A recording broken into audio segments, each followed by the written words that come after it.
Hello everyone, if you didn't already know, September is Suicide Prevention Month. So I would like to tell you a bit more about my story and how you can support others around you and get help yourself. So if you didn't already know, a few years ago I struggled a lot with my mental health. There was definitely a time in my life where I did not want to live on this earth. And I personally know what it feels like to feel like the ground is literally trying to eat you up.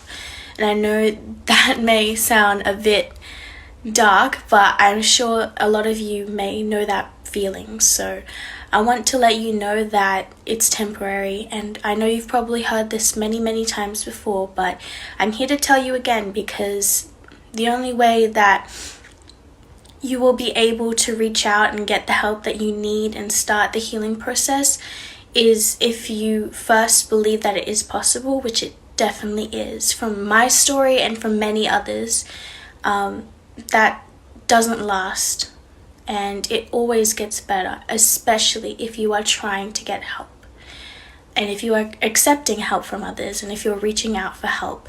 And I also want to speak about the saying, no one is coming to save you, because I definitely believe that in order to get help, you kind of have to reach out for help, and you have to acknowledge that you need help first and foremost. So but I also want you to know that there is a huge community out there, and friends and people that you may not have already met yet, but people you have the potential to meet, people that can help you, and people that want to help you, people that want to support you on this journey. So I want you to know that if you ever need help, it is literally only a call away.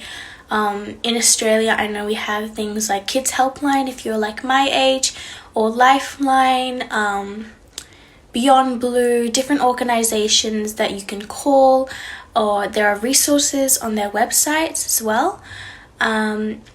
Or of course, if you ever need, you can always DM me. I'm willing to listen and I can help if you want. But yeah, I just really want you to know, especially for people who may know someone who is struggling, or even if you don't know if someone is struggling, please, especially not just in this month, but every month, all the time, always be checking in with your friends and asking them if they're okay. And even asking yourself if you're okay, because sometimes it can be hidden for others, it can also be hidden for ourselves. So it's important to also prioritize ourselves and check in with how we're doing, and if we are not doing our best, then it's important to reach out and get that help. I know in my journey there were so many times where there were ups and downs, and at certain times I would feel like, oh, I really need that help now, and then others I would feel okay, oh, I don't need this help anymore. But if that is a cycle you're going through like I did, you really need to get the help that you need, because if the cycle is just going to repeat. So even if it's just a little bit and you feel like maybe it's not that worth it to go and speak to someone, it definitely is, trust me. So yeah, I hope you are doing all well, and happy September.